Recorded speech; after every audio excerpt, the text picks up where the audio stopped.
Norman Powell is the guy you train with in the offseason. Is it fun to get to compete against him in games? Just what is that like? Yeah, Norman's a good dude. I've known him for quite some time. Really good work ethic, good human, comes from a good family. It's always nice to be able to compete against him. He's having a great year. Probably should win Six-Man a year. So I'm happy for him and success. But against each other, I like to try to win. I like to play well. Bragging rights that carry over to the summer. But it's always fun. We were teammates in Portland, and I wish him the best every night except for against us.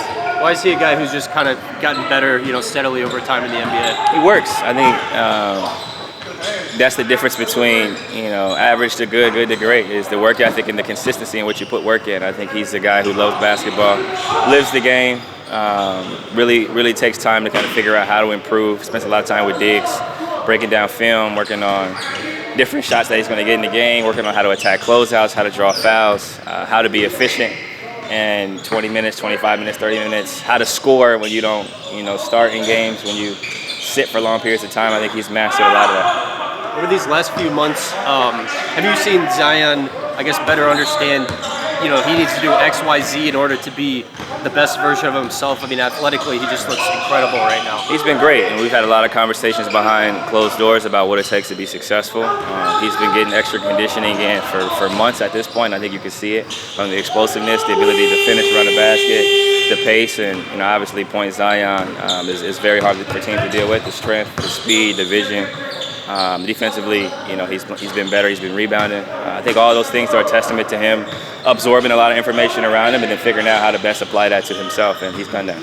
It's fun to see him spike shots, like some of the block shots lately. Right? Yeah, it's incredible, and just the burst that he has. When he goes from call it 0 to 60, the burst is crazy. The Clippers have the third best offense in the league, but basically it's been 10 points less against you guys. Are there certain things that you guys have done well defensively against them that you want to try to carry over to tonight's game? I think we're just a good defensive team, to be honest with you. We've been great all year defensively, especially in the half court. We're good in pick and rolls, pretty good at protecting the rim, trying to get teams off the three-point line and making them play in the yard. But for us, it's about sticking to our principles every night and being a top 5, top 10 defensive team. What can you draw off of the last game that you guys had, if anything, to take into tonight, and what you guys need to do differently? Just get off to a better start, sustain a high level of physicality throughout the game. I understand that it's going to be another tough half-court physical game where there's a lot of switching.